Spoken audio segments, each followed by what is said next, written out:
Hello, আসসালামু আলাইকুম। Hello বন্ধুরা, আপনারা সবাই কেমন আছেন? আশা করি আল্লাহর অশেষ রহমতে সবাই ভালো আছেন। আজকে আমি আরেকটা ভিডিও নিয়ে চলে আসলাম। আজকের ভিডিওটা কোনো নির্দিষ্ট কোনো ফসলের ভিডিও না। আজকের ভিডিওটা শুধুমাত্র একটি সাধারণ একটা ভিডিও বললেই চলে, যেখানে সবগুলা ফসলই দেখানো হবে। তো আমি এর আগে আপনাদের অনেক ফসলের ভিডিও দেখাইছি, যেমন ভুট্টা ক্ষেত, সরিষা ক্ষেত, পেঁয়াজ, বেগুন। তো আজকে আমি বিকালের দিকে মাঠের দিকে একটু ঘুরতে আসছিলাম। তো সে মনের ভিতরে মনে হলো যে একটা ভিডিও সব টপিকের উপরেই দেওয়া যাক, নির্দিষ্ট কোনো টপিকের উপরে না দিয়ে। এজন্য এই ভিডিওটি করছি। আশা করি আপনাদের ভালো লাগবে ভিডিওটি। সাথেই থাকুন এবং দেখতে থাকুন। এই বছরে মাঠের আবাদগুলা অনেক ভালো হয়েছে, ফসলগুলো অনেক ভালো হয়েছে। এবছরে অনেক দেরিতে কিন্তু ভুট্টা চাষ বা বিভিন্ন চাষগুলা করা হয়েছে। মূলত অতিরিক্ত বৃষ্টিপাতের কারণে কিন্তু একটু সময় বেশি লাগে গেছে মাটিতে উর্বর হতে আর কি। এজন্য ভুট্টা ক্ষেত, বেগুন কি সুন্দর হয়েছে, যা বলছিলাম। এজন্য একটু দেরি হয়ে গেছে এবার। গত বছরের তুলনায় 15 দিন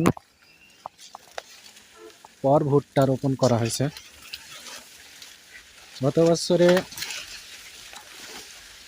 পহেলা কার্তিকে রোপণ করা হয়েছিল, এবার 15ই বা 16তে রোপণ করছি আমি নিজে। অন্যরা অনেকে পরে বা আগে রোপণ করেছে, 2-1 দিন আগে বা পরে। তো দেখুন আল্লাহ তাআলা কি সুন্দর ভুট্টা দিছে। দেখাই আপনাদের একটা ভুট্টা, দেখুন কি সুন্দর ভুট্টা, খুবই সুন্দর। তো আল্লাহ চাইলে পরে বা আগে বলে কোনো কথা না, যে কোনো সময়ই কিন্তু ভুট্টা দিতে পারে, বা যে কোনো ফসলই ভালো হইতে পারে।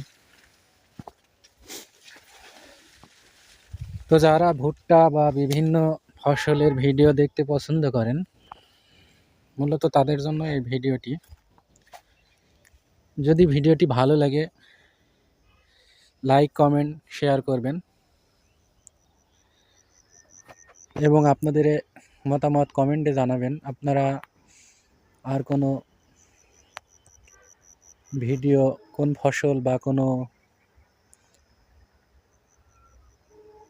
ভিডিও চান কিনা, মানে কেমন ভিডিও চান। ইনশাল্লাহ আপনাদের কমেন্ট যদি পাই, সেই হিসেবে ভিডিওটি তৈরি করব।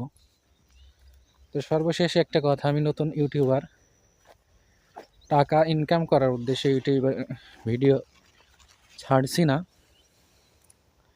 শুধুমাত্র একটু বিনোদনের জন্য বা নিজেদের গ্রাম বা মাঠ ঘাটের যে ভিডিও ফুটেজগুলো আপনাদের সামনে তুলে ধরছি, দৃশ্যগুলা। যদি আপনাদের ভালো লাগে, একটু আমার চ্যানেলটি সাবস্ক্রাইব করবেন এবং শেয়ার করবেন ভিডিওগুলা অন্যকে দেখার জন্য। আপনারা যদি শেয়ার না করেন বা সাবস্ক্রাইব বা লাইক না করেন, তাহলে কিন্তু ইউটিউব কোম্পানি কখনোই আমার ভিডিওটি অন্যর কাছে দিলে পারে সবাই দেখতে পারবে। তো পরিশেষে সবাইকে সবার সুস্থতা কামনা করে আজকের মতো ভিডিও এখানেই শেষ করছি। সবাই ভালো থাকবেন। আল্লাহ হাফেজ।